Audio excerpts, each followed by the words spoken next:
Iconic a pour mission d'aider les créatifs à atteindre leurs objectifs et pour ça on a créé une newsletter. Tu veux des conseils, masterclass gratuites et des LSD business exclusifs? Inscris-toi à notre newsletter dans la description et sur le premier commentaire.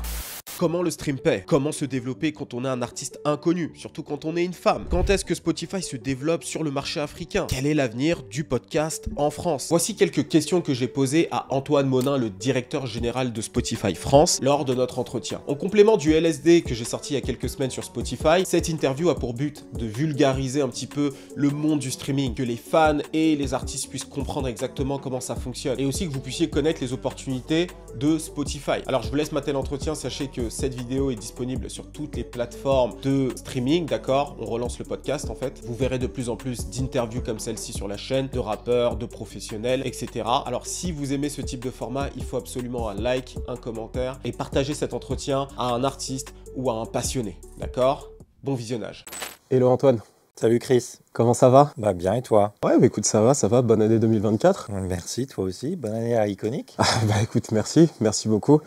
Alors déjà, je voulais revenir sur les grandes tendances de l'année 2023, parce qu'il y a pas mal de choses qui se sont passées. Il y en a une en particulier qui est vraiment intéressante à mon avis, c'est la croissance du marché local. Je crois qu'on a plus de 20% de croissance sur le marché local, et c'est principalement porté par le rap français, la pop urbaine, etc. Et justement, en voyant cette grosse croissance sur le marché français, et lorsqu'on regarde sur les 10 dernières années, même les 20 dernières années, le rap en France, on peut se rendre compte qu'il y avait très peu en fait, de plateformes, de médias, de radios qui diffusaient cette musique à la hauteur de son succès. Et avec l'arrivée de Spotify, en fait, il y a eu un gros changement finalement. Et finalement, on a l'impression que la plateforme, avec d'autres plateformes bien sûr, vous avez pu en fait refléter ce qui était le paysage musical en France. Donc je voulais savoir ce que toi tu en penses globalement de cette tendance-là et aussi de la situation, on va dire, des médias français vis-à-vis du rap.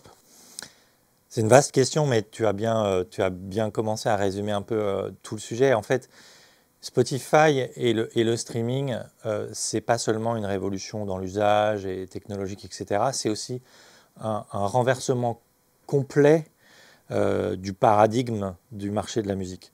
Depuis sa création, le marché de la musique enregistrée, qui va commencer avec les petits disques, les grands disques, les cassettes, les CD, etc., tout ce qu'on connaît, c'est un marché où finalement peu de gens choisissaient, influençaient ce qui allait être proposé au grand public comme musique, et après le public faisait son choix, mais un choix qui était délimité par ce qu'on lui proposait. Donc peut-être que dans les années 50, un grand nombre d'artistes incroyables existaient, peut-être, mais on ne le saura pas. Alors, il y a certains documentaires qui reviennent sur des chanteurs de blues, etc., et on redécouvre des trucs maintenant. Mais en tout cas, là où ça a changé, alors le piratage arrive, crise du disque pour tout le monde, pour les artistes, pour le consommateur, et le nouvel usage du streaming va complètement renverser ça, puisque finalement aujourd'hui, j'ai envie de dire que le pouvoir n'est pas aux mains de quelques-uns, et c'est sans cibler personne, mais c'est pas seulement une question des labels, hein. Les labels font toujours un gros boulot pour essayer de dénicher les talents, les artistes, etc. Mais on va additionner les labels, les médias traditionnels, et puis les radios que on peut de place dans une heure, il y a 60 minutes, donc on peut mettre qu'un certain nombre de morceaux.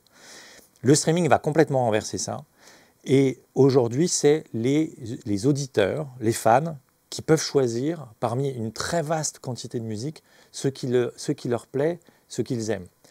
Alors après, si on parle aussi de l'histoire de la chaîne de la musique, c'est toujours la jeunesse qui a fait la musique.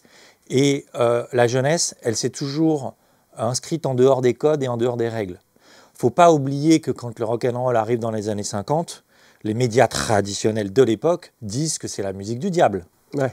Elvis, c'est le diable. Il ne faut pas oublier qu'après, on va avoir le punk, etc. Enfin voilà, donc tous les mouvements musicaux qui vont être portés par la jeunesse vont toujours s'inscrire en dehors des normes, en dehors des médias traditionnels, puis finalement passer de l'underground au mainstream.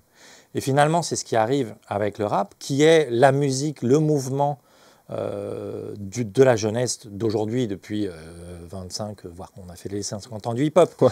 Mais qui est devenu progressivement de plus en plus populaire. Et c'est vrai que finalement, le format qui va avec l'explosion du rap au niveau populaire, c'est vrai que c'est le streaming, et que Spotify en fait fait partie et a permis aux artistes de rencontrer leur public et de connaître le succès qu'on connaît. Et deuxième partie de la réponse à ta question, la particularité aussi, mais comme dans tous ces mouvements musicaux populaires, mais la grosse particularité du rap, c'est qu'il s'exprime dans la langue du pays. Et donc, c'est ce qui fait aujourd'hui que, à la différence d'il y a 30-40 ans où c'était principalement les musiques anglo-saxonnes qui dominaient, aujourd'hui, le rap, c'est d'abord une expression, des mots, un message, et donc c'est souvent dans la langue du pays, et donc c'est pour ça aussi que ça s'accompagne de l'explosion de la production locale, et qu'aujourd'hui, dans tous les pays où on regarde, où le streaming est très fort, et rap italien en Italie, rap allemand en Allemagne et rap français en France. C'est très intéressant ça. Mais en parallèle de ça, ce qui est intéressant aussi, c'est que le streaming a permis finalement à des artistes qui étaient justement très connus localement de pouvoir aussi avoir une exposition internationale. Lorsqu'on regarde, tu me diras si tu me corriges si j'ai tort, mais aujourd'hui un artiste français va être écouté dans 14 pays différents. Alors est-ce que c'est des pays exclusivement anglophones ou pas? Enfin anglophones, francophones, pardon. Ou est-ce que c'est pas le cas? Ou est-ce que justement c'est toujours des pays francophones qui vont écouter ces artistes? C'est une très bonne question sur la deuxième partie, j'ai envie de dire, de la révolution du streaming. C'est que par exemple, c'est pareil, il n'y a pas de frontières. Pareil, si on revient en arrière, il y a 30-40 ans, tu pouvais éventuellement avoir du succès dans ton pays, mais après exporter ta musique, donc être écouté par une autre radio dans un autre pays, dans une autre langue, enfin bon, c'était un parcours très long et c'était rare. Et d'ailleurs, juste coupe, quand tu regardes les Anglais à l'époque, Robbie Williams qui voulait s'exporter aux États-Unis, il avait beaucoup de mal et c'était pourtant de l'anglais. Enfin, il parlait en anglais. Donc il fallait arriver dans une autre culture, les autres radios, les autres trucs, etc. Aujourd'hui, c'est vrai qu'en plus, la musique circule à la vitesse de l'éclair. C'est-à-dire qu'au moment où un artiste va sortir son nouveau titre ou son nouvel album, il est immédiatement disponible dans plein de pays. Et en effet, comme tu dis, ça va avec justement, quand on parle de la fin, entre guillemets, de la domination de la culture anglo-saxonne, en tout cas dans la musique, aujourd'hui, les titres qui sont les plus écoutés dans le monde sont souvent en espagnol. Et aujourd'hui, comme tu le dis, la musique française et francophone s'exporte de plus en plus. Alors déjà parce qu'elle a plus rapidement, elle est dans les pays francophones. Donc oui, au Proche-Orient, en Afrique francophone, mais aussi en Belgique, au Canada, etc. Mais aussi dans d'autres pays qui ne sont pas forcément francophones, comme l'Amérique latine. L'Amérique latine qui est devenue un très gros marché de la musique. L'autre évolution du streaming aussi, c'est qu'il y a 40 ans, des marchés de la musique où on pouvait gagner de l'argent et faire une carrière, il n'y en avait pas beaucoup. C'était des marchés où on pouvait fabriquer des CD, les distribuer, avoir des magasins de disques et des gens qui pouvaient les acheter. Donc on sait très bien, on se souvient quand on voyageait qu'on allait dans certains pays, en Asie ou en Amérique latine, et où on achetait des CD piratés dans des petites pochettes en plastique sur les marchés. Ces CD-là, les 5 euros que tu mettais dans ce CD, ou les 20 francs à l'époque, enfin plutôt dans la monnaie locale, ils n'allaient pas aux artistes. Voilà, c'était le marché noir, le piratage, etc. Aujourd'hui, ces marchés-là, le Brésil, le Mexique, l'Indonésie, sont des marchés qui sont qui sont maintenant arrivés au streaming, avec des gens qui s'abonnent, et donc qui finissent par générer des revenus aussi pour ces marchés-là. Donc on voit des artistes d'Amérique latine, d'Amérique centrale, qui commencent à avoir des super carrières, et des artistes français qui sont écoutés à l'étranger, qui sont plus rapidement exportés. On a souvent parlé du succès d'Aya Nakamura. J'allais y venir. Voilà, évidemment, mais des artistes de rock ou d'électro. Par exemple, il y a un fameux festival aux États-Unis qui s'appelle Coachella, qui est très connu. Et je me souviens, il y a quelques années, quand un artiste français faisait Coachella, c'était une consécration méritée. On se souvient de Daft Punk, par exemple. Un artiste français. Aujourd'hui, tous les ans, il y a des artistes français ou francophones à Coachella. Alors, il y aurait pu y avoir PNL qui aurait pu voyager à l'époque, mais voilà, ça va être des Stromae, ça va être des Angèle, ça va être La Femme, ça va être l'Impératrice, et dans tous les genres, en électro, en rap, en rock. Donc voilà, ça permet d'accélérer la diffusion de la musique, de permettre des mélanges aussi, des rencontres, plus facilement des duos entre différentes langues. Donc oui, c'est vraiment, j'ai envie de dire, un accélérateur de carrière et de reconnaissance pour toucher son public. C'est clair. Et justement, on a parlé un peu de Aya Nakamura. C'est très intéressant lorsqu'on regarde le top artiste féminine en France. C'est l'artiste la plus écoutée. Mais derrière, on n'a que des artistes anglophones. On va avoir Lana Del Rey, Billie Eilish, enfin voilà, que des artistes américaines. Et en fait, alors déjà, première partie de la question, c'est à ton avis, pourquoi on ne retrouve pas la même chose que chez les artistes masculins, tu vois, parce que chez les hommes, c'est Jul, Ninho, Gazo, etc. Et ensuite, la deuxième partie de ma question, c'est justement sur la diffusion de la musique de Aya Nakamura, parce qu'on a parlé justement de l'Amérique du Sud, et elle a été très écoutée là-bas, et je sais que Spotify a joué un rôle assez majeur là-dedans, dans la diffusion en fait de la musique de Aya Nakamura en Amérique du Sud. Donc j'aimerais déjà que tu m'expliques à ton avis pourquoi Aya Nakamura est aussi écoutée en France et à l'étranger, et ensuite comment vous avez joué dans justement l'exportation de sa musique. Ouais. Bon, donc Aya Nakamura, c'est la queen. Voilà, c'est super, tant mieux, on a la nôtre. C'est d'abord lié à son talent. Voilà, ouais. Elle incarne, elle représente, elle est l'expression de ce que peut aujourd'hui être la musique pop française portée par une star comme Aya. Donc c'est d'abord son talent. Nous, on est un accélérateur, on permet plein de choses.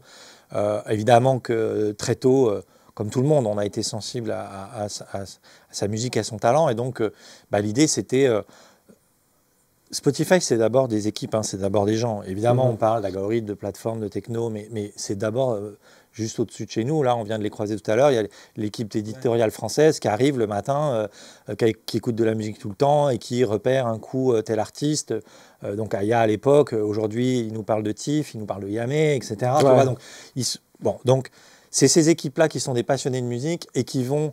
Alors, ils ont des groupes entre eux et toutes les semaines, ils échangent avec leurs collègues d'Amérique latine. Voilà. Nous, en France, il y a ça en ce moment qui marche. Donc, c'est vrai qu'on a ce côté accélérateur, un petit peu passeur, où entre équipes, on se fait écouter des trucs et quand ça accroche, ça accroche. Mais c'est d'abord, évidemment, le talent des artistes. Alors, il y a un autre sujet dont tu as parlé et qui nous tient à cœur, qui est...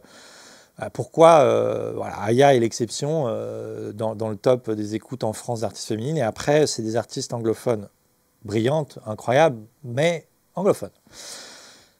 Honnêtement, on manque de femmes artistes, autrices, compositrices, interprètes, productrices. On manque de femmes musiciennes en France et dans le monde. Okay. Ouais. On regarde dans les tops, il y a à peu près 20% des artistes, c'est des femmes. On se dit, on a un problème. C'est qu'on ne fait pas tous, radio, streaming, on ne fait pas tous assez bien notre boulot. On ne les met pas assez en avant. Et en fait, on ne regarde pas seulement dans les tops, on regarde dans tout ce qui sort, combien d'artistes féminines ? 20%. C'est le même chiffre entre ce qu'il y a dans les tops et ce qui sort. Donc, en fait, il n'y a pas assez de musique faite ou écrite par des femmes qui sort. Et donc, pourquoi ? Est-ce que on n'ose pas ? Y a des barrières à l'entrée ? Est-ce que, voilà. Donc, l'idée, c'est qu'il faut qu'on encourage les femmes, qu'on essaye de créer des vocations. Alors, pas nous tout seuls, tout le monde s'y met, toute l'industrie s'y met dans le monde entier. En France aussi, il y a plein d'initiatives. Nous, Spotify, on a une initiative qui s'appelle Equal, et pas seulement en France, dans plein de pays, où on met le plus possible en avant des artistes féminines dans tous les genres.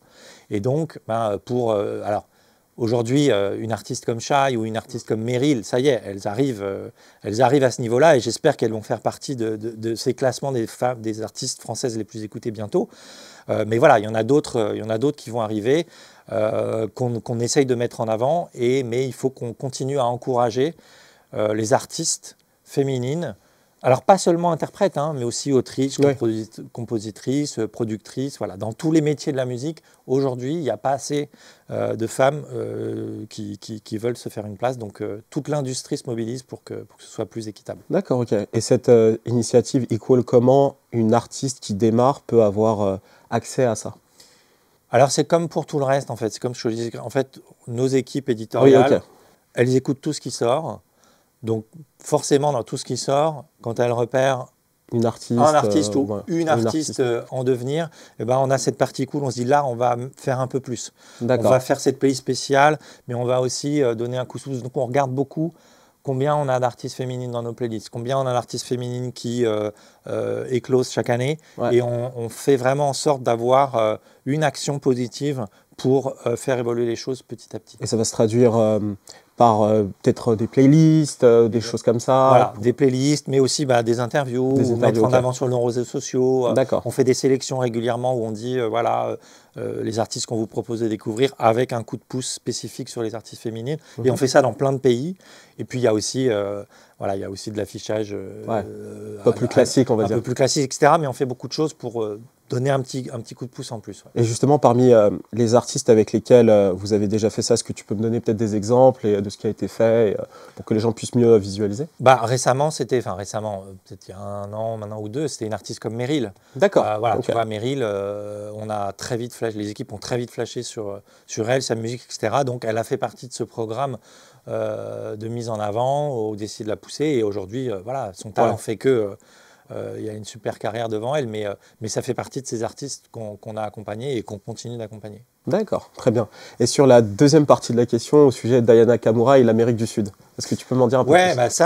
Alors, c'est pas que Spotify. Hein. Oui. Alors, c'est sûr que Spotify, l'avantage, c'est qu'on est présent dans 180 pays. Donc, voilà.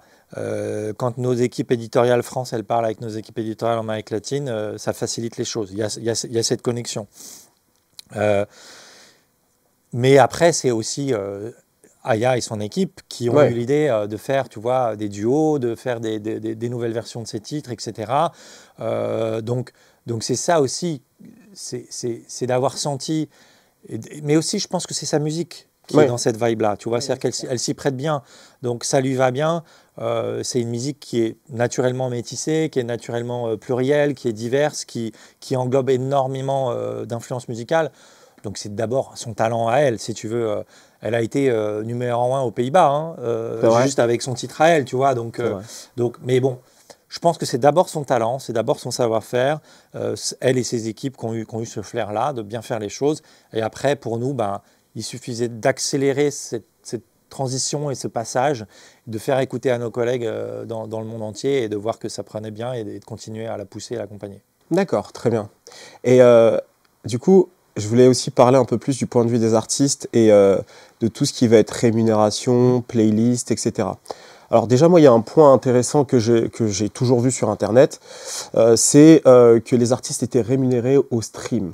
Mais lorsqu'on se renseigne un peu plus, on se rend compte que c'est pas exactement ça, et que c'est plutôt en fait proportionnel au nombre de streams et à l'argent qui a été généré par Spotify, et qui est à peu près 70%, on va dire, des revenus qui sont dans un pool. Et si tu représentes 1% de ces 70%, tu touches 1%.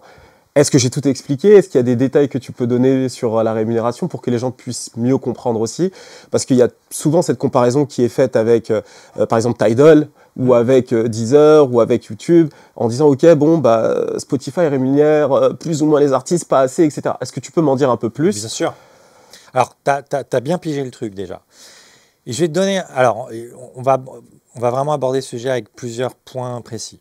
Alors d'abord, on va commencer très clair. Spoiler alerte, Spotify, ni Deezer, ni Tidal ne rémunèrent directement les artistes. On rémunère les ayants droit. Donc, chaque mois, et on est tous pareils, toutes les plateformes de streaming, on donne à peu près 70% de nos revenus, comme tu l'as dit, aux ayants droit. Les ayants droit, c'est quoi? Les labels, les organismes de gestion collective qui collectent les droits d'auteur, par exemple la SACEM en France, les distributeurs numériques, donc Believe, Universal, Warner, Sony, la SACEM, plein d'organismes. Il y en a plus de 200 dans le monde. Voilà. Donc, chaque plateforme de streaming, à peu près sur le même modèle, parce qu'on a à peu près les mêmes contrats, on va donner 70% des revenus qu'on gagne aux ayants droit de la musique. Et ensuite, en fonction des différents contrats, et les contrats sont différents, ces différents ayants droit vont rémunérer les différents artistes, auteurs, créateurs, compositeurs, interprètes. Et donc, il y a plein de flux différents. Si tu es interprète, auteur, compositeur, ton label va te rémunérer en tant qu'interprète, mais aussi la SACEM va te rémunérer en tant qu'auteur, compositeur. Si tu as un contrat où tu es avec un label et une avance importante et qu'ils vont t'aider, eux, ils vont investir sur toi, donc ils vont récupérer une partie de leur investissement. Mais si tu as décidé d'être totalement indépendant et de tout financer toi-même, tu vas récupérer tout directement, mais c'est toi qui as investi et qui finance. Donc en fait, il y a plein de modèles très différents. Donc c'est pour ça que c'est toujours à cette question simple combien gagnent les artistes, combien vous leur donnez, on ne peut pas répondre simplement parce qu'il y a plein de cas différents. Donc, si tu es artiste, interprète, auteur, compositeur indépendant, c'est toi qui gères tout ton truc. Tu vas récupérer tes droits d'auteur, compositeur avec la SACEM, tu vas récupérer tes droits de production directement avec ton distributeur, mais tu vas devoir tout financer, etc. Donc, il y a plein de situations différentes, premièrement. Alors oui, tu as raison. On ne rémunère pas au stream. Et je vais donner un exemple très précis. Imaginons, mois de janvier, tu écoutes beaucoup de musique. Il fait moche, il fait froid, il neige, tu écoutes, mais comme un fou de la musique. Et mois de février, tu as plein de trucs à faire, il fait beau, tu sors, tu écoutes 2 fois moins de musique. Est-ce que tu vas payer 2 fois moins ton forfait? Bah non. Bah non. Et bien c'est la réponse. Est-ce qu'en fait, tu vas avoir écouté 2 fois plus de musique en janvier et 2 fois moins en février, mais tu vas avoir payé pareil.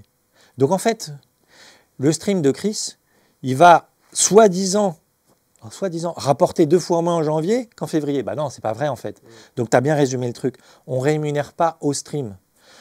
Tous les mois, tout le marché de la musique va générer une somme d'argent qui va être distribuée par 70% à tous ses ayants droit. Et en même temps qu'on redistribue cet argent aux ayants droit, on leur dit voilà, ce mois-ci, on a compté tous ces streams-là répartis par artiste et par chanson.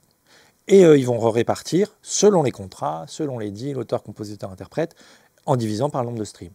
Donc à la fin, évidemment, un artiste va se dire « Ah bah tiens, j'ai gagné tant d'argent et j'ai fait tant de streams, je vais diviser. » Ouais, mais cette division-là, en février, c'est pas la même, en mars, c'est pas la même, en avril, c'est pas la même. Et attends, si c'est des streams qui viennent d'un compte Premium Family en France qui vaut 15 ou 16 euros, ou si c'est des streams qui viennent d'un compte Premium simple ou étudiant en Amérique latine ou Indonésie qui ne coûte pas le même prix, bah, ça ne va pas être les mêmes revenus. Donc tu imagines, alors tu vois la mathématique du truc. Ouais. Donc en fait, si tu es indépendant, auteur, compositeur, interprète et que tu es beaucoup écouté en France, ou si tu passes par un label, tu es seulement interprète, tu n'es pas auteur, compositeur, tu es beaucoup écouté en Indonésie, ça n'a rien à voir. Ouais. Donc on ne peut pas résumer tout à dire ça rapporte autant par stream. Alors pourquoi est-ce que quand on fait les comparaisons, on dit bah, Spotify par rapport aux autres? Il y a un truc qui est sûr, et ça on le sait, c'est que les utilisateurs de Spotify écoutent beaucoup de musique. Beaucoup plus de musique que sur les autres plateformes. Pourquoi? D'abord, je pense parce que Spotify est une plateforme qui permet de découvrir beaucoup de musique et qui incite vachement à la découverte de musique. Donc en fait, mécaniquement, j'ai envie de dire, nos utilisateurs, un, c'est des curieux et des fans de musique, et deuxièmement, ben, la plateforme, elle est pratique à utiliser. On a envie de découvrir des nouvelles artistes féminines avec Equal ou Radar ou autre. Et donc, on en écoute de plus en plus. Et donc, bah, forcément, nous, on a des utilisateurs très engagés qui écoutent beaucoup de musique. Et après, voilà, quand tu vas faire cette division, tu vas dire que ceux qui sont sur une autre plateforme qui écoutent moins de musique, bah ouais, tu divises par moins de streams parce qu'ils en écoutent moins, pas beaucoup. Il y a un autre truc qui est important si on parle des revenus des artistes. C'est qu'après, évidemment, il y a les revenus liés au streaming, mais il y a tous les autres revenus. Et probablement qu'on connaît tous, et on en fait partie, on achète des vinyles.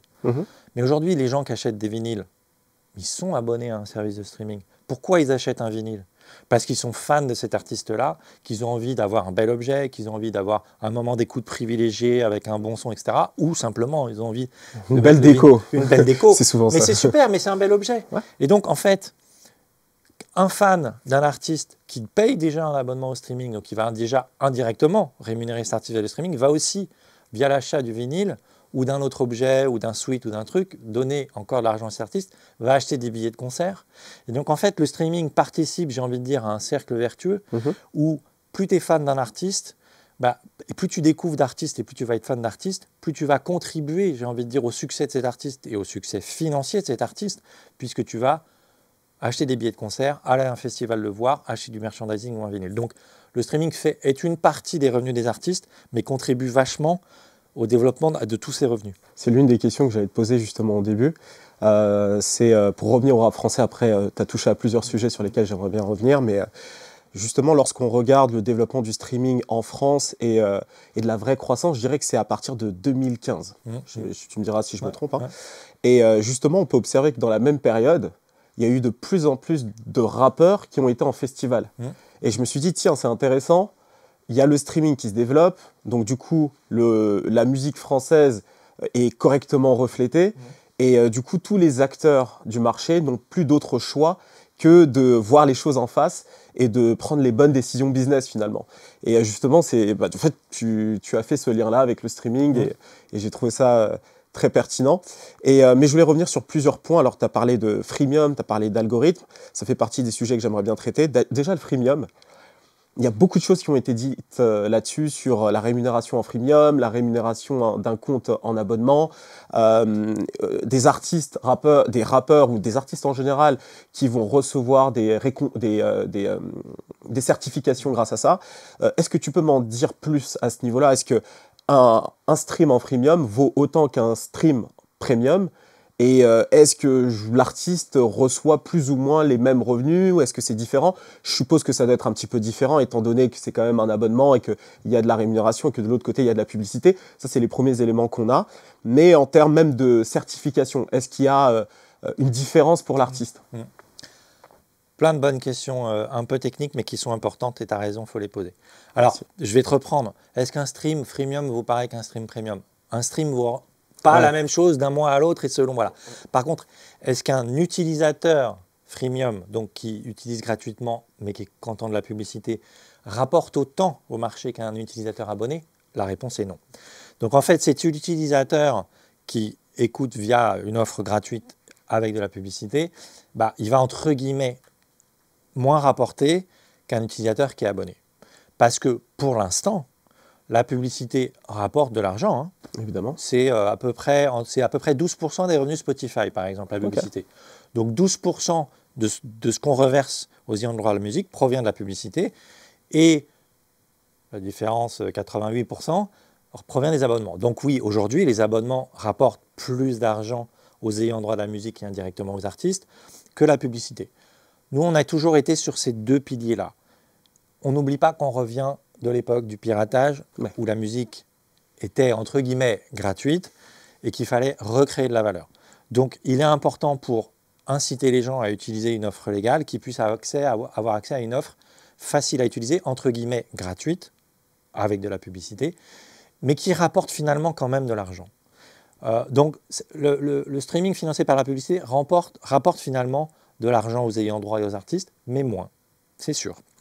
Donc, si possible, si vous en avez les moyens, on vous incite tous, et pas seulement Spotify, à prendre un abonnement payant. Et il y a plein d'offres différentes, étudiants, individuels, familles, etc. D'abord, vous aurez des fonctionnalités plus poussées, etc. Et puis, vous allez mieux rémunérer, entre guillemets, l'industrie de la musique. Mais on n'a pas tous la possibilité de le faire, si on est jeune, etc., ou on se tâte. Voilà. Donc, utiliser une offre légale, qui sont les offres freemium financées par la publicité, c'est très bien. Ça rapporte quand même de l'argent et c'est quand même comptabilisé. Après, ce que fait l'industrie de la musique, pas nous directement, hein, mais les organismes qui s'en occupent, qui font par exemple les charts ou les certifications, ils vont faire un rapport de 1 à 5 entre un stream freemium et un stream premium. Voilà. Donc, ils ne vont pas compter les deux au même niveau. Donc, il faut, si tu es principalement écouté par des utilisateurs freemium, il faudra avoir plus de streams que si tu es principalement écouté par des utilisateurs premium. Bon, voilà. Mais le truc se compense. En fait, ils regardent en valeur et au fur et à mesure que la publicité rapporte plus d'argent, et les streams générés de publicité freemium comptent un peu plus. Voilà. C'est des équilibres qu'ils font. D'accord, très bien.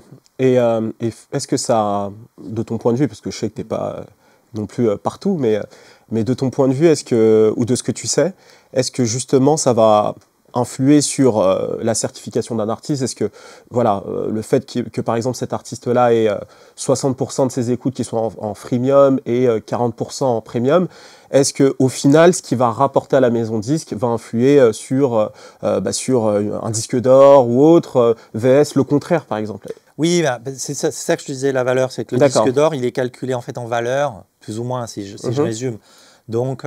Donc, si c'est plus des streams freemium, il en faut plus que si que des streams premium. Mais je vais te dire un truc, il n'y a pas d'énorme différence dans la répartition entre stream freemium et stream premium.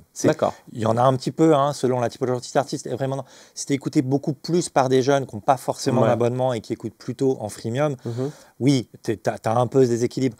Mais aujourd'hui, il y a plus de 10 millions d'abonnés payants au streaming en France, hein, au total, pas seulement Spotify quand tu comptes tous les... Donc il y en a plus de 10 millions aujourd'hui, c'est un chiffre qui grossit de 15% par an à peu près, c'est déjà pas mal. Et donc, voilà, ça fait beaucoup de monde déjà. Mhm. Et il n'y a pas une grosse différence dans les écoutes selon les artistes. Après, il y a un autre truc que je veux dire, c'est que le marché français est un peu en retard par rapport à, enfin même très en retard par rapport à ses voisins. Mhm. Si je compare avec l'Allemagne ou avec l'Angleterre, par exemple, bah, on a à peu près 2 fois moins d'utilisateurs qui sont abonnés à une offre de streaming payant pour le moment. On est en train de rattraper notre retard, mais il faut qu'on continue.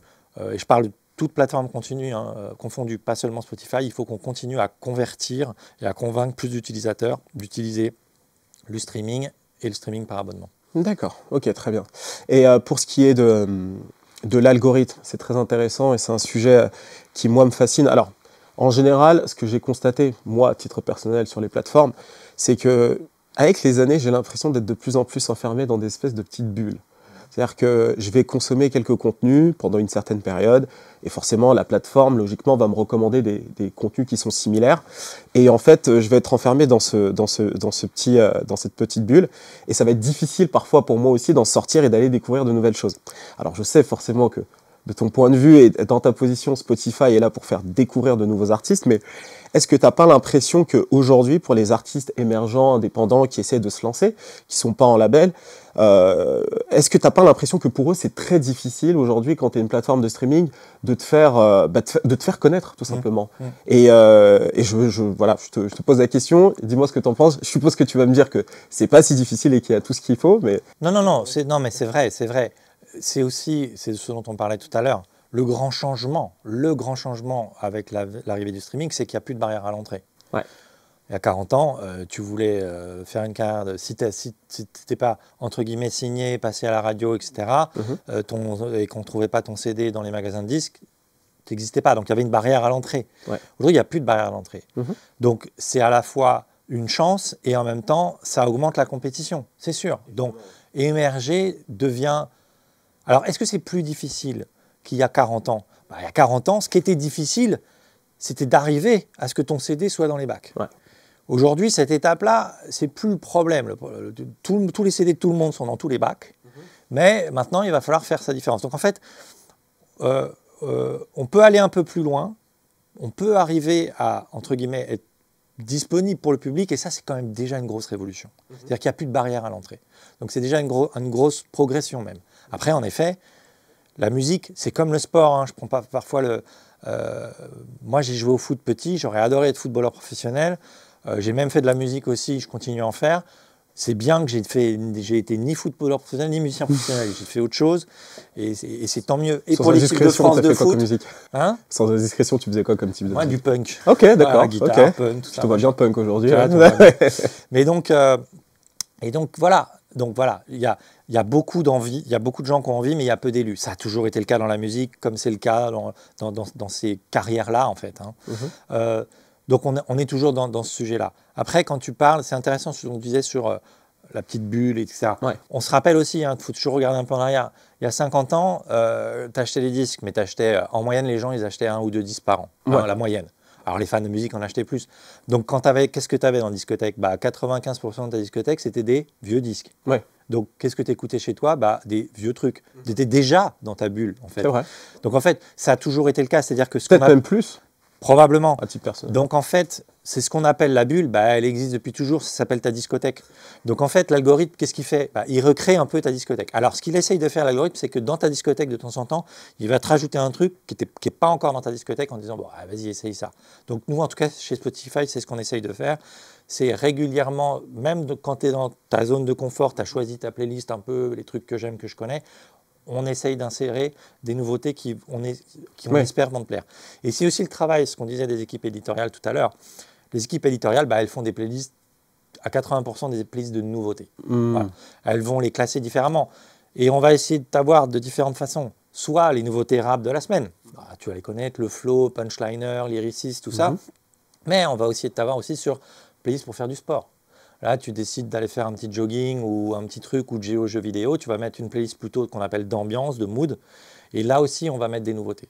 Donc, en fait, le travail de nos équipes éditoriales, il est hyper important parce que, justement, elles vont écouter les tendances qui se font dans les différents pays. Elles vont voir les nouveaux courants naître, tu vois, Afrobeats ou autres. Et elles vont commencer à faire venir ces courants-là dans les playlists. parce que l'algorithme, il ne fait, entre guillemets, que ce qu'il connaît, ce que tu connais. Et nous, les équipes de Spotify vont essayer d'y rajouter justement les nouveautés et de faire évoluer les écoutes. D'accord. Alors, il y a deux choses que tu as soulevées qui est vraiment intéressant. C'est déjà les playlists et la manière dont les artistes émergents sont mis en avant. C'est vrai que ça reste quelque chose d'assez entre guillemets mystérieux pour le public, parce qu'on sait aussi que bon, les grandes maisons de disques, les majors comme on les appelle, Sony, Warner et Universal, ont réussi aussi très tôt à pouvoir travailler avec vous. On sait que c'est dans ces playlists-là, il va y avoir énormément de ces artistes-là qui vont être sur les playlists. Mais pour un artiste, tu vois, qui n'est pas signé, qui n'est pas en maison de disque, rien, et qui débute, qui propose sa musique sur la plateforme, comment il réussit à se faire remarquer par des équipes? Parce que finalement, comme tu disais, c'est des humains, ils sont limités, etc. Mais comment, aujourd'hui, moi je suis un artiste, je commence et je sors un EP de 5 titres, j'ai encore 0 vue. Comment je peux potentiellement me faire remarquer par les équipes de Spotify pour apparaître dans une playlist ou deux? Alors ça, c'est un truc, c'est une autre évolution qu'on a mis en place un peu nous dans le monde de la musique. C'est vrai que jusqu'ici, il fallait que le gars de la maison de disques connaisse le gars dans la radio pour lui faire écouter le disque, etc. Et c'était pareil au début du streaming. On t'envoyait un mail avec un fichier joint, tiens, écoute le nouveau son. Et il y a quelques années, on a mis en place un nouveau système chez Spotify où on a dit à tous nos collègues et partenaires des maisons de disques, des labels, des distributeurs, de ce que tu veux, on a dit, on lit plus les mails. Ah oui. Ouais. Nous envoyez plus de mails en fait. En fait, on a un système, on a créé un système, tu vois, un back-office en fait, où toute la musique qui va sortir nous est livrée par tout le monde de la même manière. Donc en fait, tu as un peu, t'as un peu un hangar où il y a toute la musique qui arrive dans notre back-office et c'est là que toutes nos équipes vont écouter tout ce qui va sortir dans les prochaines semaines. Et justement, pourquoi on dit on ne va pas lire les mails et nous envoyer plus de mails? Justement parce qu'on ne veut pas être influencé. Alors évidemment, quand tu vois arriver dans le hangar un truc où il y a marqué Taylor Swift dessus ou Damso, tu vas rapidement ouvrir le paquet pour voir ce qu'il y a dedans, d'accord? Mais la mission de nos équipes éditoriales, c'est d'écouter tout ce qui arrive. Voilà. Donc ils organisent leur journée de cette façon-là. Alors, il y en a plusieurs dizaines en France ou au Benelux, là où je travaille, mais ils sont plus de 200 dans le monde. Juste édito qui écoute de la musique, tu vois. Et puis comme je t'ai dit, ils parlent entre eux, ils discutent, ils échangent. Donc ils se répartissent les trucs. Moi, mon équipe française ne va pas écouter tout ce qui sort en Indonésie.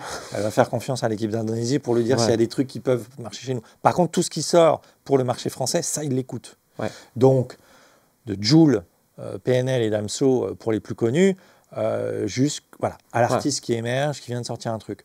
Donc déjà, ils écoutent tout.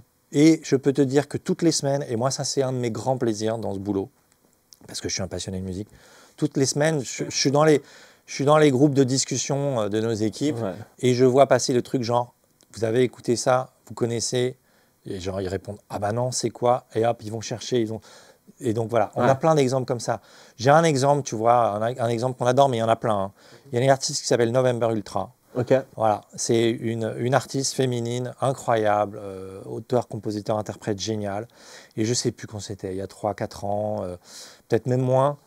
Il y a un titre qui arrive comme ça dans la plateforme et quelqu'un l'écoute, dit, quelqu'un a entendu parler de cette artiste November Ultra? Non, rien, c'est quoi? Un titre, toujours on l'écoutait, on disait c'est magnifique, qu'est-ce que c'est? Et donc voilà. Ils sont allés chercher, parce que tu mets ton contact quand tu livres ta musique à Spotify. Donc, ils ont envoyé un mail à la personne qui avait laissé son mail en disant vous êtes qui, vous faites quoi, etc. Voilà, donc, c'est une jeune artiste qui a fait partie de notre programme Radar, de notre programme Equal. Et puis après, il n'y a pas que nous, qui a été repéré par d'autres gens, puis par des radios, puis par des tourneurs qui ont fait des programmations de concerts. Et puis elle est partie en première partie d'autres artistes, tu vois, de notre Clara Luciani. Et puis elle est dans le festival. Voilà. Et puis après, elle a fait sa première cigale et son premier Olympia. Voilà. Aujourd'hui, c'est une super artiste qui a vachement de succès. Top. Et voilà, ça a commencé comme ça. Un titre qui arrive, on ne sait pas qui c'est, on ne sait pas d'où ça vient. C'est un coup de cœur. Donc voilà, il n'y a pas de barrière, il n'y a pas de copinage de je te connais, voilà. On écoute tout, on essaye de donner sa chance à tous les artistes. Notre objectif, c'est qu'on essaye qu'un maximum d'artistes trouvent leur public. Et il y a plein de publics différents. On essaye de faire en sorte que, quels que soient les genres musicaux, si cet artiste a une chance de rencontrer son public, on essaye que cette musique soit disponible pour ce public-là. Et puis après, il n'y a pas que nous, encore une fois, il y a les blogs, Instagram, ce que vous faites vous, plein de médias aussi. Donc, entre guillemets, on n'a pas tout pouvoir non plus. C'est-à-dire que parfois, il y a aussi des trucs que nous, peut-être, on ne voit pas. Et puis, on va aller sur un blog de hip-hop, etc. Un truc qu'on voit. Voilà. Heureusement qu'il n'y a pas que nous, qu'on ait plusieurs dizaines et plusieurs centaines en France à chercher les nouvelles perles. Mais c'est vrai qu'en tout cas, on écoute tout. C'est top. Et du coup, j'avais une question sur deux choses. Tu as évoqué rapidement la musique d'ambiance. Tout ce qui va être, je ne sais pas si c'est le terme exact, mais c'est le bruit blanc, c'est bien ça ça n'a pas un très très grand rapport avec l'audience et tout ça, mais j'aimerais savoir, en termes de rémunération et en termes de diffusion, c'est très différent de ce que j'ai vu. On est sur des temps d'écoute beaucoup plus longs. Comment ça fonctionne sur la plateforme? Est-ce qu'il y a un traitement un peu différent pour ce type de musique? Alors ouais, autre révolution liée au streaming et j'ai envie de dire au digital. Hein. Ouais. En effet, jusqu'ici on connaissait la musique traditionnelle, alors que ce soit de l'opéra ou du rap ou du punk ou de l'électro. Mais il y a aussi d'autres choses. La musique, c'est du son, c'est des émotions. Et en fait, on est peut-être tous allés à un moment dans un hôtel un peu machin ou dans un spa, puis on a entendu des musiques, tu vois, des bruits de pluie ou de machin, et on s'est dit, ah, c'est agréable, c'est relaxant, etc. Bon, ça existait déjà, hein, il y avait déjà, tu allais dans certains magasins plutôt genre nature et découverte, et tu pouvais acheter un disque voilà. Et en fait, cette musique-là, cette musique d'accompagnement, cette musique qui n'est même pas seulement de la musique d'ambiance, enfin, ces sonorités, elles ont été distribuées aussi sur les plateformes de streaming, c'est normal. Et en fait, comme elles étaient très facilement accessibles et qu'elles ont aidé beaucoup de gens, en fait. Car on se souvient tous du Covid, etc. Il y a les podcasts. Hein, en fait, finalement, l'audio, et ça, c'est un autre sujet pour nous qui est important, c'est le pouvoir de l'audio, en fait. Ouais. L'audio, alors, on parle beaucoup d'exposition aux écrans, etc. Mais l'audio, ça permet beaucoup de choses différentes. Et en fait, on n'écoute pas forcément de la musique. Parfois, on écoute des podcasts. Parfois, on écoute des trucs de relaxation. Je ne sais pas si vous avez déjà fait l'expérience, moi j'ai déjà fait l'expérience de passer 1 heure à écouter des bols tibétains. Donc c'est des bols en métal tibétain, tu fais tourner un truc dessus, ça fait un son incroyable. Et en fait, finalement, c'est comme un trip, quoi. Tu vois, c'est-à-dire que ça te calme, ça te détend, voilà. Ben, tout ça, ça existe. Et alors, les bruits blancs, il y a le bruit rose aussi, il y a le bruit brun.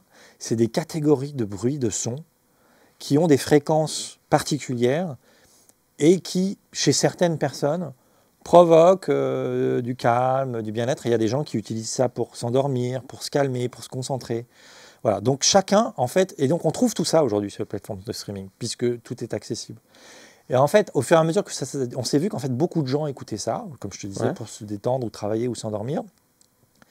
Et jusqu'ici, on avait un modèle qui rémunérait tous les streams de la même manière, en fait, qui les comptabilisait de la même manière. 30 secondes égale un stream. Et on s'est dit tous, pas que nous et l'industrie de la musique, on s'est dit c'est quand même pas tout à fait juste entre produire du bruit blanc ou de la musique de relaxation et fabriquer une chanson.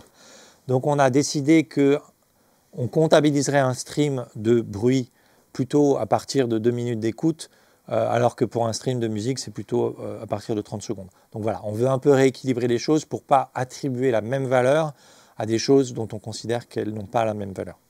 La prochaine fois que j'aurai une insomnie, c'est-à-dire 2 fois par semaine, j'écouterai les bruits de bol tibétains. Et n'hésite pas, c'est incroyable. Ok. Et la deuxième chose dont je voulais parler, c'est de la viralité. Parce que tu as parlé de November Ultra, alors je ne connais pas, je vais aller découvrir juste après l'interview.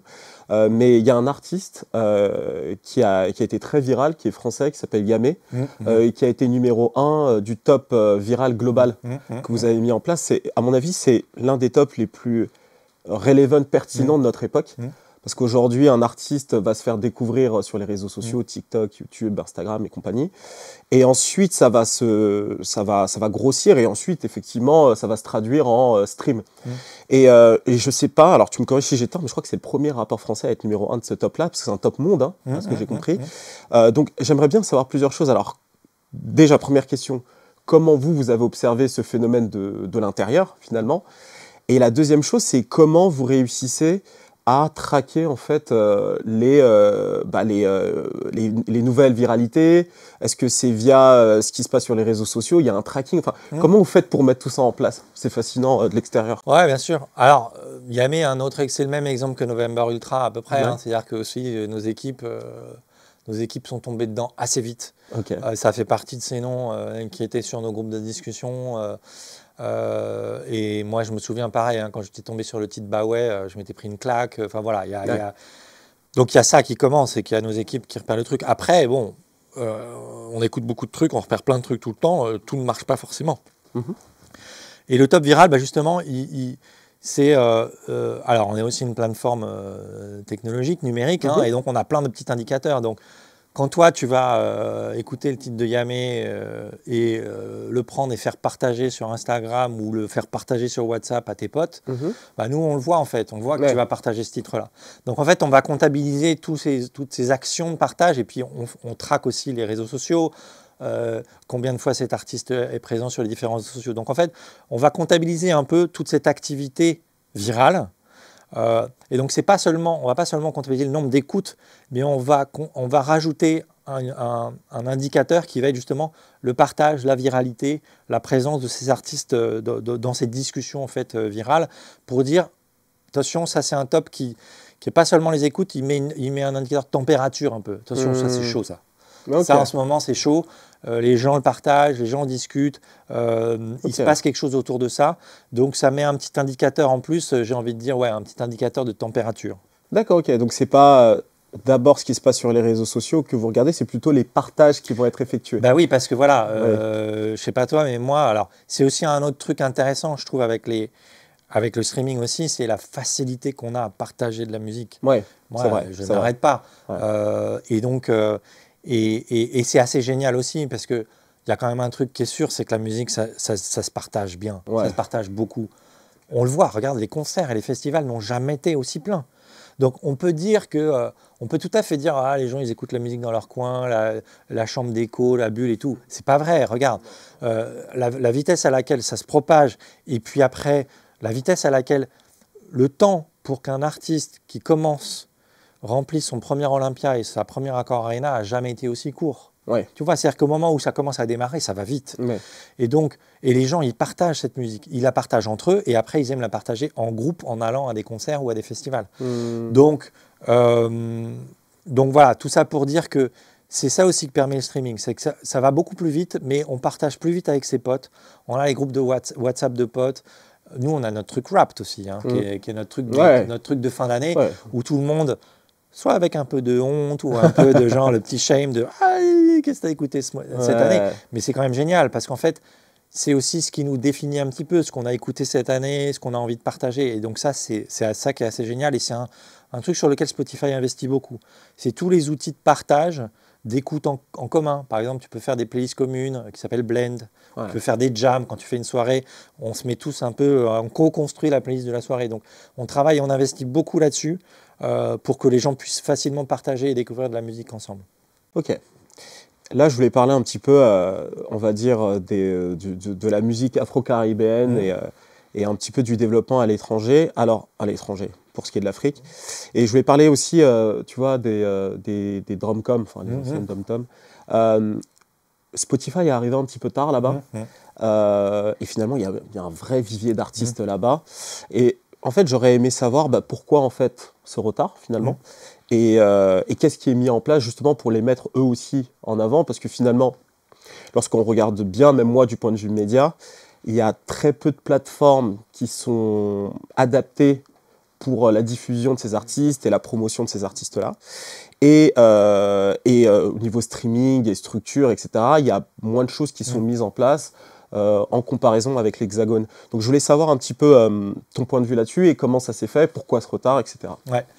Le retard, il était, j'ai envie de dire, indépendant de notre volonté. Ouais. Il y avait d'abord une question juridique à régler, puis après il y avait une question technique à régler. Parce que évidemment, toute la complexité, c'est que donc on est présent dans 180 pays, mais ces pays c'est pas toujours une unité territoriale, tu vois, géographique. Et donc, et comme on doit négocier ces fameux contrats avec ces 200 et quelques ayants droit, voilà, il faut s'assurer que on a bien tous les contrats en ordre, etc. Et qu'en plus, on a ensuite les outils techniques et technologiques pour être disponibles comme il faut, bien comptabiliser d'où viennent les streams. Et, voilà. Donc, il y avait un peu un sac de nœuds qu'il fallait qu'on démêle. Alors, je suis d'accord, ça a pris trop de temps et on en était bien désolé. mais c'est beaucoup d'équipes qui ont travaillé chez nous pour démêler ce sac de nœuds et pour qu'enfin on puisse être normalement disponible dans ces territoires-là, et heureusement, parce que je suis d'accord avec toi, et on a été interpellé bien à raison par un artiste qui s'appelle Kalash qui nous a dit « Eh les gars, qu'est-ce que vous faites quoi? Secouez-vous » et il avait bien raison. Donc non, on est content que ce soit le cas aujourd'hui, et ça permet aujourd'hui justement à ces musiques-là d'être plus écoutées, comme tu dis, dans l'Hexagone, mais pas seulement, hein, partout ailleurs, partout, en Afrique, en Amérique latine et partout, ça circule beaucoup plus.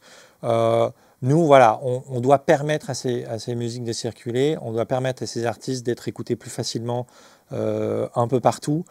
Et ça, c'est l'autre truc qui arrive, et j'ai hâte, hein, parce que on nous dit souvent, tu vois, il y a des gens un peu dans les institutions qui nous disent « Ah, la France, c'est le 5e marché de la musique dans le monde ou le 6e marché de la musique dans le monde. On a été doublé par la Corée du Sud. » Non, pas la Corée. Voilà. La France, c'est le 6e marché de musique dans le monde, a été doublé par la Corée du Sud. Il faut rattraper notre retard. Mais j'espère qu'on ne sera plus le 6e marché de la musique dans le monde, parce que j'espère qu'un jour, on sera détrôné par le Brésil et par le Nigeria. Tu vois ce que je veux dire? Parce que, comme on disait tout à l'heure, ces pays-là, pendant longtemps, il n'y avait pas réellement de marché de la musique, parce qu'il n'y avait pas les magasins de disques, parce que c'était compliqué pour un artiste issu de ces pays-là de gagner sa vie suffisamment s'il n'avait pas du succès en Angleterre ou aux États-Unis ou en France. C'était compliqué. Il n'y avait pas de salut en dehors de ces quelques marchés occidentaux. Aujourd'hui, la preuve est faite aujourd'hui en Amérique latine, et j'espère que la preuve va bientôt être faite en Afrique. Ces pays-là, ces cultures-là, musicalement, mais c'est énorme. C'est énorme, et il est grand temps que les artistes issus de ces cultures et de ces pays-là aient le succès qu'ils méritent, mais le succès économique aussi qu'ils méritent. Voilà. Donc on l'a vu maintenant, voilà, des artistes comme Burna Boy commencent à avoir le succès mondial qu'ils méritent, mais il doit y en avoir beaucoup plus. Donc demain, la France va être un super marché de la musique, avec plein d'artistes locaux qui vont cartonner, qui vont émerger, qui vont exporter, qui vont aller faire des tournées en Asie ou en Afrique. Ça va être génial. Mais j'espère que l'Afrique du Sud, le Nigeria, la République du Congo, le Brésil, le Mexique vont aussi avoir, et les artistes qui viennent de ces cultures et de ces pays-là vont aussi avoir le succès qu'ils méritent. Et on le voit aujourd'hui avec la K-pop, hein, c'est l'exemple de la K-pop. Voilà, c'est une culture, la culture asiatique, elle est incroyable. Tu vois, aujourd'hui, c'est l'autre culture des jeunes, entre guillemets, que les médias traditionnels ne comprennent pas, que les parents ne comprennent pas. Mais la musique, ça a toujours été ça. Ça a toujours été écouter le truc que tes parents ne comprennent pas. Il y a toujours un moment où il faut que tes parents ils te disent « Mais qu'est-ce que c'est que ce truc ?» Voilà, tu vois, donc sinon c'est pas ta culture. Ouais, c'est clair. Non, c'est clair. Mais justement, tu parlais de l'Afrique, et tu me fais un excellent pont. Pour l'instant, Spotify n'est pas réellement implanté. Alors, tu vas me détailler tout ça, mais il y a d'autres plateformes locales. Au vu des artistes français, du succès des artistes français et de leur succès déjà en Afrique, hein, je parle par exemple de Ninho, Gazo et compagnie, qu'est-ce qui est fait en réalité pour développer plus Spotify en Afrique? Parce que finalement, en termes de revenus, alors certes, bien sûr, les pays sur place vont se développer avec Spotify, etc. Mais pour ce qui est des artistes français, en fait, il y a un véritable manque à gagner. Parce que le jour où c'est développé au Congo, au Gabon et compagnie, en termes de stream et en termes de revenus pour les artistes français, ça va être quelque chose. Et pour Spotify France. Ça va être énorme. Vous, de votre côté, qu'est-ce qui est fait? Qu'est-ce que tu peux nous dire à ce sujet? Bien sûr. Et on investit. On investit. Alors ça, c'est un autre mot important. Hein. Investir, innover, investir, toujours et encore. On est tous d'accord, l'Afrique, le continent, avec tous les pays et les différentes cultures qu'il représente, doit arriver à un niveau économique, culturel et musical qui n'est pas celui qu'il a aujourd'hui. Et donc, il faut investir. Donc, il y a quelques années, avant, on était disponible. Disponible, ça veut dire que tu avais ta version Spotify dans ta langue, avec ta programmation, etc. On était disponible, je sais pas, dans à peu près 80 pays il y a quelques années, tu vois. Et bien, il n'y a pas longtemps, on a ouvert dans beaucoup plus de pays. Et ça a été un gros boulot, parce qu'il fallait tous les contrats, s'assurer qu'on avait tous les bons trucs, qu'on soit disponible dans la bonne langue, avec les bons partenaires. C'est des partenaires télécom, tu vois, numérique, etc., la distribution. Enfin, c'est un boulot énorme. Et ça, on a beaucoup investi. Et aujourd'hui, on est disponible localement dans tous les différents pays en Afrique. Donc, au Gabon, en RDC, en Afrique du Sud. Et aujourd'hui, quand on investit technologiquement, mais on investit avec des équipes. Donc, on a plusieurs équipes qui sont implantées dans plusieurs pays d'Afrique. Alors, pas présentes dans tous les pays, mais dans beaucoup de pays d'Afrique, avec les différentes cultures, tu vois, Afrique du Nord, Afrique subsaharienne, etc. Et on travaille beaucoup. Alors, je travaille beaucoup avec ma collègue qui s'appelle Jocelyne, qui est basée en Afrique du Sud, qui vient régulièrement à Paris. Puis on échange, on parle de musique, etc. Mais on parle aussi de comment on fait avec les partenaires télécoms qui sont présents là-bas, comment on fait pour faire plus de deals, pour qu'on soit plus facilement distribué, plus facilement accessible. Donc, ils travaillent beaucoup, ils investissent énormément pour développer l'usage du streaming et l'adoption du streaming dans ces pays-là, pour que, comme ça s'est passé en Europe il y a 15 ans, comme ça s'est passé en Amérique latine il y a 10 ans, et ben que progressivement, ces pays adoptent plus le streaming et génèrent plus de revenus pour les artistes locaux, mais aussi pour les artistes français ou autres qui vont être écoutés là-bas. Et c'est pour ça que j'espère, je fais le pari même, que dans 10 ans, des grands pays d'Afrique vont être des grands pays de streaming. Aujourd'hui, tu sais quelle est la capitale mondiale du streaming pour Spotify? La ville du monde où il y a le plus de streams tous les mois, c'est Mexico City. Ok, d'accord. Voilà. Devant New York, devant Los Angeles, devant Tokyo, etc. D'abord, c'est une énorme ville avec plusieurs dizaines de millions d'habitants, évidemment. Mais tu vois, tu m'aurais dit il y a 20 ans, Mexico City, c'est la plus grosse ville en termes d'achat de CD. Non, ça n'aurait pas été le cas. Aujourd'hui, donc voilà, j'espère que Lagos va devenir à l'égal de, tu vois, peut-être de Delhi ou de Mexico City dans 10 ans, que là, il y aura énormément de streams et que quand tu vas cartonner à Lagos, bah, tu vas vite monter dans les charts Spotify. Mais ça, c'est de l'investissement. Ouais, c'est sur la durée que ça va se faire. Et du coup, là, je voulais parler d'un autre sujet qui a fait pas mal, couler d'encre en 2023, c'est l'intelligence artificielle. Alors, il y a eu pas mal de choses qui ont été faites. Enfin, je pense que tu as entendu parler, vous étiez en plein dedans, du faux morceau de Drake et de The Weeknd. Qui a même failli être nommé, alors c'était une rumeur je crois, mais qui a failli être nominé aux Grammy Awards. Comment tu prends globalement le sujet de l'intelligence artificielle avec Spotify, que ce soit du point de vue des artistes et aussi du point de vue des consommateurs, enfin de la plateforme. Comment vous gérez ce problème? Parce qu'il y a tellement de choses à dire, ça pourrait être le sujet d'un podcast entier, mais juste ton ressenti là-dessus sur 2023. C'est un formidable outil et c'est un énorme défi pour tout le monde. Hein. Pour les artistes, pour les ayants droit, les labels, etc., pour les plateformes de streaming. Et j'en parle même pas pour les médias et l'information. Hein. C'est encore un autre sujet. Mais on va rester dans le domaine de la culture et de la musique. Mais c'est d'abord un formidable outil. Ouais. Et alors, tu as peut-être pu remarquer, je suis passionné par l'histoire de la musique depuis les tout débuts. La musique a toujours été des allées et venues entre la technologie et l'art, tu vois. Toujours. Depuis l'invention du premier instrument de musique, c'est comment je m'approprie cet outil pour formuler mon expression artistique. Donc voilà, le premier gramophone, le premier truc, la première cassette. Et à chaque fois qu'une innovation est arrivée, le marché de la musique et les artistes se sont toujours dit « Qu'est-ce que c'est que ce truc ? Ça va nous tuer. » Non mais je te jure, tu regardes l'histoire...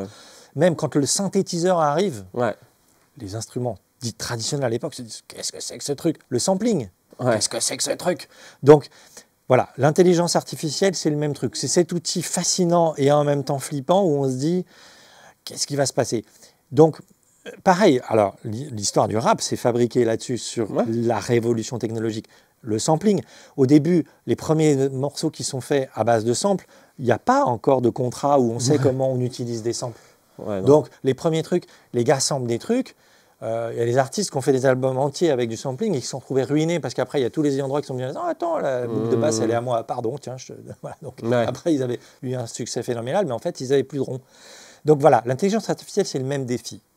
Mais j'ai confiance dans l'intelligence collective, justement, pour adresser ce défi-là dans le domaine de la musique. C'est-à-dire de se dire aujourd'hui, l'intelligence artificielle nous permet d'avoir des outils qui détectent les choses aussi. On détecte ce qui existe déjà, on détecte les musiques qui existent déjà, donc on est capable de reconnaître pour, tu vois, est-ce qu'il y a un sample ou pas. Donc, c'est aussi des outils qui nous permettent de reconnaître les musiques qui existent déjà. Donc, je pense que à la même manière, on va développer des outils qui vont nous permettre de détecter les choses. Et dans une conversation, une discussion avec les ayants droit et les artistes, on va être capable de se mettre d'accord pour se dire on rémunère de telle façon ou de telle façon si c'est construit ou fabriqué de telle façon ou de telle façon. Voilà, un sample, un son numérique digital qui a été créé par un synthétiseur qui utilise de l'intelligence artificielle pour faire des arrangements ou un truc qui est entièrement créé par l'intelligence artificielle, comment on le travaille? C'est un gros sujet. Hein. Et vous, en interne, vous avez déjà plus ou moins des outils, des ingénieurs Alors, nous, on l'utilise pour nos algorithmes, pour les recommandations. Mais enfin, là, c'est très technique. Ouais, mais surtout, oui, mais ça permet de... L'intelligence artificielle, il ne faut pas oublier que c'est un outil pour fabriquer des algorithmes. Ouais. Voilà. Et c'est un énorme outil statistique, en fait. L'intelligence artificielle, c'est une énorme puissance de calcul statistique. C'est de la statistique. Mais après, avec ces statistiques, elle fabrique des contenus. Donc, il y a deux choses. Il y a l'intelligence artificielle qui est l'outil de l'algorithme et il y a l'intelligence artificielle générative qui va créer des contenus. Donc, c'est deux sujets même différents. Sur l'intelligence artificielle générative, c'est là qu'il y a des questionnements et des discussions avec les ayants droit de la musique et les artistes. Comment on le traite, comment on le considère, comment on le rémunère ou pas. Et ça va être un débat comme il y en a eu plein dans l'histoire de la musique. Ouais. Je pense qu'on va très bien en rediscuter à l'avenir. Alors là, on était sur l'intelligence artificielle. Il y a aussi un autre sujet, parce que tu disais tout à l'heure que Spotify, c'est surtout le sujet de l'audio globalement, et pas seulement de la musique, même si ça représente une très très très grosse partie de Spotify. Je voulais parler du coup des podcasts. Alors moi-même, je suis créateur de contenu, on est sur un podcast. Les podcasts, c'est quelque chose qui s'est beaucoup développé ces dernières années en France. Ça a mis beaucoup de temps à arriver, je trouve. J'ai vraiment l'impression que c'est sur les 2-3 dernières années que ça s'est vraiment lancé. Je voulais savoir un petit peu quelle est l'initiative de Spotify sur les podcasts en France. On sait qu'aux États-Unis, il y a eu beaucoup de gros deals qui ont été faits ces dernières années. À date, Joe Rogan avec son fameux deal de 100 millions, mais maintenant je crois qu'il a quitté Spotify depuis. Je pense qu'il n'est plus là-bas. Et en France, on a eu quelques gros deals, notamment Lena Situation, qui a fait un super podcast d'ailleurs là cette semaine qui a cartonné. Qu'est-ce que vous êtes en train de mettre en place en plus pour les créateurs de contenu, podcasteurs, etc. Sur la France et comment vous envisagez le podcast sur les prochaines années sur Spotify? Comme on disait tout à l'heure, on a d'abord créé une plateforme de streaming musical pour essayer de répondre aux problèmes du peer-to-peer, de la piraterie et de recréer de la valeur pour la musique. Et puis on s'est aperçu en fait qu'on avait un super outil pour découvrir de l'audio sous toutes ses formes. Et alors, en effet, tu as raison, le podcast est un format audio différent qui est très présent dans les pays anglo-saxons, par exemple, depuis pas mal de temps. C'est aussi lié à la structure des médias locaux, en fait. Notamment aux États-Unis, tu n'as pas de radio nationale. D'accord. Tu vois, tu as des télés un peu nationales, mais les États-Unis sont vachement plus fragmentés par État, marché, par petits marchés. Donc, en fait, c'était plus logique là-bas et plus facile de créer son propre truc dans sa communauté, si j'ose dire. Et donc, le marché des médias et des contenus est plus fragmenté aux États-Unis. Donc, ça s'est plus facilement développé. Alors qu'en France, on a beaucoup plus de médias nationaux. Après, voilà, le format du podcast s'est développé et commençait à se développer en France. D'abord avec ce qu'on appelle les formats de rattrapage, donc une émission de radio qu'on veut réécouter à la demande un peu plus tard. Donc ça existe déjà et l'idée c'était de les distribuer largement sur toutes les plateformes. Donc on peut très bien écouter les podcasts de Radio France sur Spotify. Mais c'était aussi de faire la place à des nouveaux créateurs, à des nouvelles voix. Un peu comme dans la musique, j'ai envie de dire. On était à l'époque où il y avait les gros labels, avec les artistes qui signent par les labels. Là, dans l'ère du podcast, c'est la même chose. Il y a les médias traditionnels avec leurs podcasts et leurs émissions de rattrapage, et c'est très bien. Mais ça permet de faire la place aussi à des gens qui ont envie de se lancer et de proposer des nouveaux formats, des nouveaux contenus. Parce que c'est pareil, il y a une liberté de création qui n'est pas la même, une liberté de ton. Si on veut avoir une discussion de 2 heures sur un sujet et que ça intéresse les auditeurs d'écouter parler pendant 2 heures de tel sujet, quand tu fais un podcast, c'est possible. Tu n'es pas contraint par le temps d'une antenne ou autre. Tu peux faire ton truc qui fait soit 5 minutes, soit 1 heure, soit 2 heures. Donc en fait, c'est cette liberté de ton et de création que permet le podcast. Et aujourd'hui, nous, en travaillant avec différents types de créateurs de podcasts en France, l'idée c'est d'élargir la palette des propositions et de proposer au public de découvrir différentes voies et différents formats.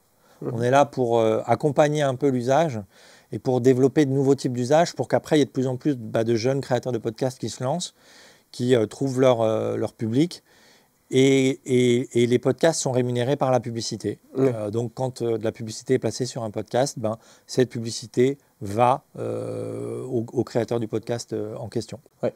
Et tu parlais du développement de ces jeunes créateurs de contenu, de podcasts, quoi. Alors, vous avez Radar et Equal pour la musique. Est-ce qu'il y a des choses similaires qui sont mises en place pour le podcast? Bah, tu tombes pile. Ouais. On vient très récemment de lancer Radar Podcast en France. Ah ben voilà. Voilà. Donc de la même manière, Radar, qui est un programme où on soutient des jeunes artistes de musique, bah là on soutient des jeunes créateurs de podcasts. Donc je vous invite à aller sur Spotify, Radar Podcast France. Okay. Il y a Radar Podcast dans différents pays, hein, mais Radar Podcast France, vous allez avoir des jeunes créateurs de podcasts ou créatrices de podcasts qu'on vous propose de découvrir. Ah bah c'est top, c'est top, c'est top.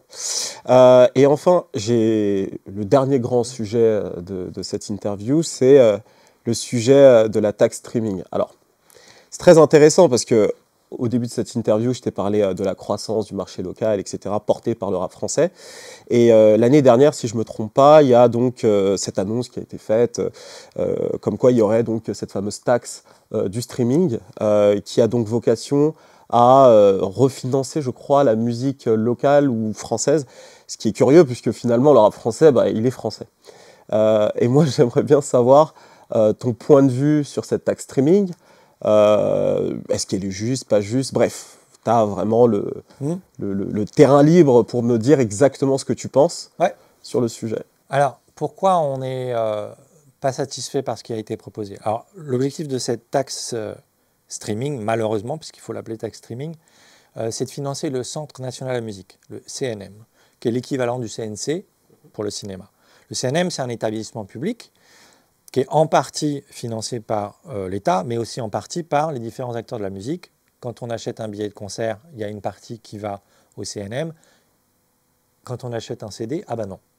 Il n'y a que le streaming qui contribue. C'est là pour ça qu'on n'est pas satisfait, entre autres, et je vais aller là-dedans. Donc, financer le Centre national de la musique, on n'est pas contre, nous, Spotify et plateformes de streaming en général. C'est comme ça que fonctionne l'exception culturelle française.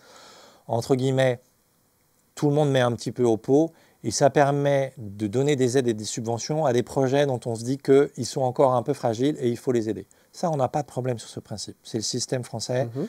Il a ses qualités, il a ses vertus et on est tout à fait OK avec ça. Donc, si on nous avait dit, comme quand on achète un billet de concert, ça finance un peu le CNM, et c'est normal que côté musique enregistrée, on finance aussi. On est d'accord. Mais la musique enregistrée, c'est pas que le streaming. C'est aussi quand tu achètes un vinyle de Amy Winehouse ou de Nirvana à 30 €. Et c'est aussi parce que le CNC, il est financé par les télévisions, par les achats de DVD et par le streaming vidéo. Bah, nous, on dit qu'il faut que ce soit pareil pour la musique enregistrée. Pareil. Quand on achète un vinyle ou un CD, une petite partie va au CNM. Quand on écoute de la musique en streaming, une petite partie va au CNM. Et quand on écoute une radio musicale, une partie des revenus de la radio musicale va au CNM. Si ça avait été ça, on aurait dit « OK, fair enough, c'est normal, c'est le système ». Là où on n'est pas d'accord, et là où on trouve que c'est discriminatoire, c'est qu'il y a un seul usage de la musique enregistrée qui est taxé, c'est le streaming. Donc, si tu achètes un vinyle de Nirvana ou de Pink Floyd, il n'y a pas d'argent qui est reversé au CNM. Si tu écoutes une radio musicale, il n'y a pas d'argent qui est reversé au CNM. Par contre, si tu as payé un abonnement au streaming, il y a de l'argent qui est reversé au CNM. Donc là, c'est là que nous, on n'est pas d'accord. On trouve que ce n'est pas équitable et qu'il faut que l'ensemble de la filière contribue. L'autre problème, outre cette question d'équité, c'est que des plateformes comme Spotify et comme Deezer qui sont indépendantes et européennes, on n'est pas des GAFA, on n'est pas financé par des grands groupes américains, donc on est indépendant, on doit se financer tout seul. Et on doit beaucoup innover pour se développer en Afrique, c'est beaucoup d'investissement. Donc aujourd'hui, on n'est pas encore rentable. On l'assume parce qu'on investit. Donc si on n'est pas rentable, on ne fait pas de profit. Et donc absorber le coût d'une nouvelle taxe, on ne peut pas.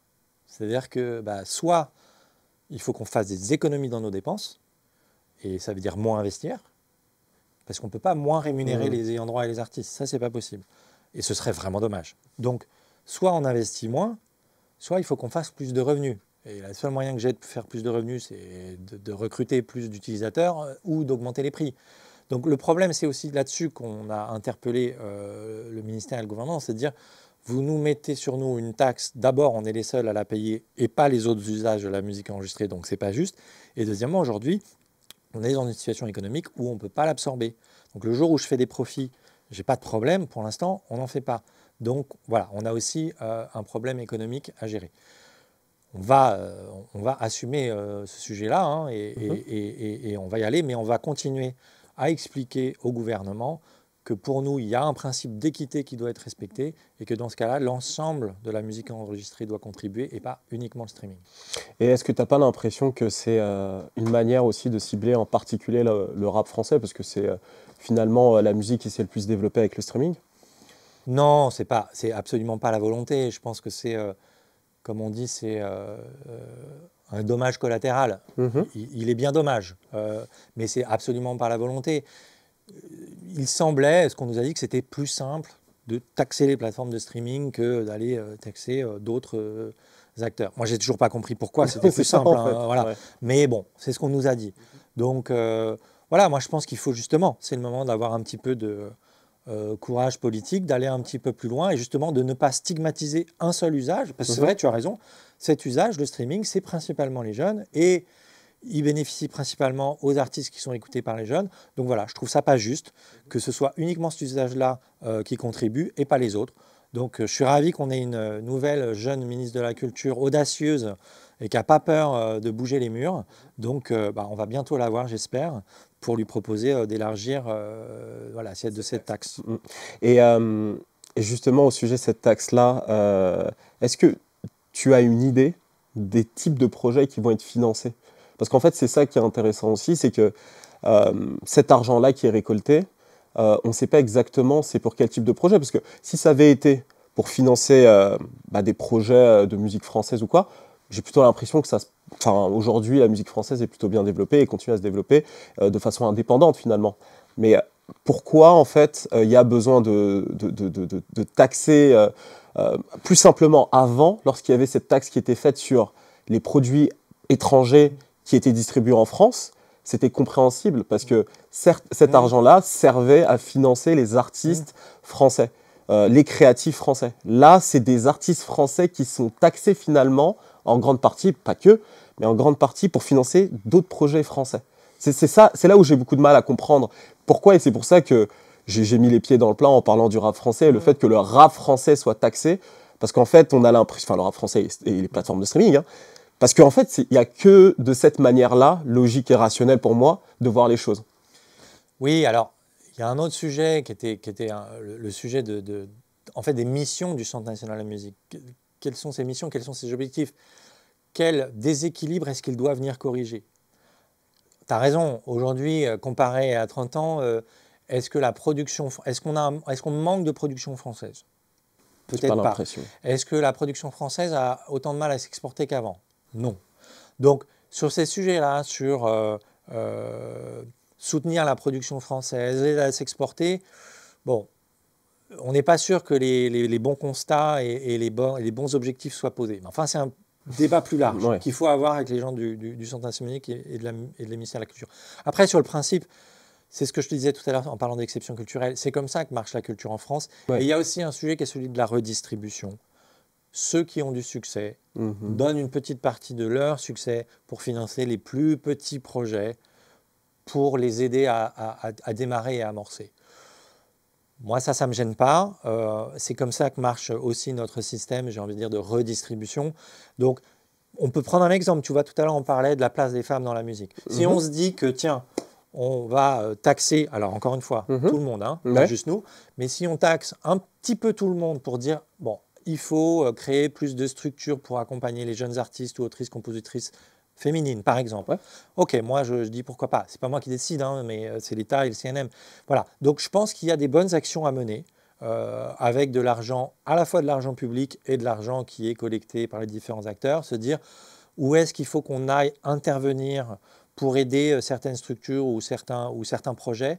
Il y a certainement des bons projets à identifier, mais ça, c'est la mission du Centre national de la musique qui est en train justement de revoir l'ensemble de missions, de se dire qu'est-ce qu'on va faire de cet argent et de cette taxe, quel projet on doit aider. Et alors, compte sur nous, du coup, comme on va être maintenant partie prenante, pour avoir ces discussions avec les gens du CNM, pour leur dire, à notre point de vue, par exemple, quelque chose pour aider les artistes féminines à éclore, Par exemple. ce serait un bon investissement. Ouais.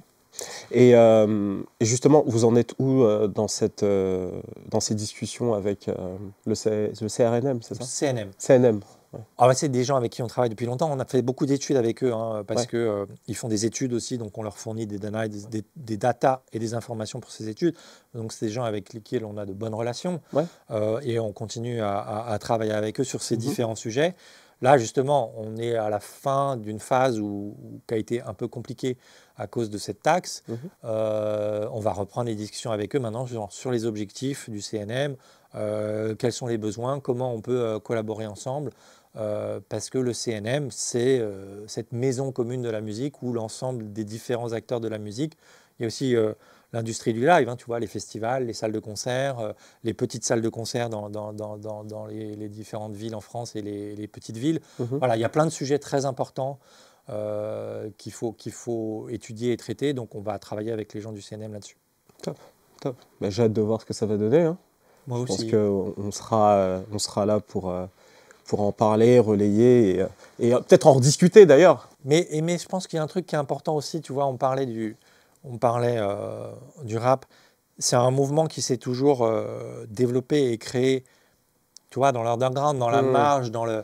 Mais c'est normal, comme je disais tout à l'heure, hein, tu vois, le rock'n'roll dans les années 50, le punk dans les années 70, la musique, elle est toujours d'abord dans la marge. Elle s'inscrit, entre guillemets, en défense ou en contre l'establishment. Donc, voilà, le mouvement hip-hop, le rap, il a toujours été dans cette culture-là, c'est normal. Maintenant, alors c'est aussi tout un débat qu'il y a. Est-ce qu'il doit s'institutionnaliser? Est-ce qu'il doit faire partie, tu vois, Il y a un autre sujet, tu vois, par exemple, le rap n'a jamais été reconnu à sa juste valeur. Ça va changer. J'espère que les Victoires de la musique sont en train de faire une grande révolution culturelle en profondeur et qui vont mieux représenter la production musicale française. Mais tu vois, la création d'une cérémonie comme les Flammes, elle est venue corriger ce défaut-là de manque de représentation. Donc, voilà. Est-ce que le rap doit s'institutionnaliser? En tout cas, aujourd'hui, le rap, il faut qu'il soit reconnu à sa juste valeur. Et le rap, ça veut dire beaucoup de choses. La culture hip-hop dans son ensemble. Et donc, je pense que c'est important que des gens qui sont issus de cette culture, issus de ce milieu-là, viennent dans ces institutions, aillent au CNM, soient élus parmi les différentes commissions du CNM, représentent ces cultures-là, que les subventions et les aides du CNM aillent aussi pour ces projets-là. Voilà, c'est un débat interne hein, que je comprends. Est-ce qu'on y va, est-ce qu'on n'y va pas? Mais moi, je pense qu'aujourd'hui, il doit aller prendre la place qui lui revient. Et justement, tu as évoqué les Flammes. Vous avez été partenaire de la première cérémonie en France et ça a été, à mon humble avis, un succès. Hein. C'était super à voir. Est-ce que tu peux me parler un petit peu de la collaboration que vous avez eue avec les Flammes? Comment les choses se sont mises en place et justement, qu'est-ce qui est prévu cette année? Parce que ça va être la deuxième édition dans pas si longtemps que ça. Donc voilà, je voulais avoir globalement ton point de vue là-dessus. Alors les Flammes, c'est d'abord des équipes, les équipes de Yard et Bouscapé qu'on connaît depuis longtemps évidemment, et on n'est pas loin. On avait travaillé avec Yard sur d'autres projets avant, notamment sur des concerts au Punchliner. On a une super playlist de la rap Punchliner, on avait fait les concerts Punchliner avec Yard, c'était super. Et ils sont venus nous voir maintenant il y a un peu plus d'un an, 2 ans, en nous parlant de ce projet des Flammes. C'est un peu comme quand on a entendu November Ultra ou Yamé, hein. On s'est dit, mais direct, mais il faut le faire. Alors, il ne s'agit pas de dire il faut le faire, après il faut des ressources, des moyens, voilà. Mais on leur a dit, écoutez, on va vous sponsoriser, donc on va vous aider à vous financer, pas que nous, mais on a été un des principaux contributeurs financiers. Pareil, hein, c'est un peu comme dans le cas de November Yamé en disant, donnons sa chance à ce projet, on veut le voir exister et après on veut le voir se développer. Et donc voilà, on était là depuis le tout début avec eux, on est super fiers d'être avec eux pour que voilà, cette culture ait la place qu'elle mérite, les récompenses qu'elle mérite. Et on est très content du succès de cette première édition. On félicite l'équipe des Flammes d'avoir réussi ce truc parce que c'était un sacré challenge. Et donc forcément la deuxième édition va être encore mieux parce qu'ils ont appris plein de trucs. On a tous appris ensemble plein de trucs. On est super excités pour la deuxième. Moi je ne vais rien dévoiler. Hein. C'est eux. J'allais t'en demander là. Ah bah non. Tu as ouvert le sujet, j'allais te demander des exclus. Ta prochaine interview, tu vas la faire avec l'équipe des Flammes. Voilà. Mais en tout cas, voilà, on est super content d'être là avec eux depuis le début et de continuer l'aventure avec eux. C'est top, c'est top. Bah, j'ai hâte de voir cette deuxième édition. Et sinon, merci beaucoup Antoine pour ton temps, pour cette clarté dans les réponses. Je pense que ça va aider beaucoup de gens à comprendre un peu mieux le fonctionnement de Spotify, son impact avec le streaming sur la France, etc. Et j'espère avoir une seconde interview d'ici quelques mois, voilà, pour voir un petit peu l'évolution, suivre tout ça. Et je pense qu'on va beaucoup parler de l'IA prochainement et du projet aussi, des différents projets, Equal, Radar, etc. Parce que d'ici là, je suppose qu'il y aura aussi pas mal d'artistes qui auront continué à prendre en audience, etc. Top. Merci voilà. Chris.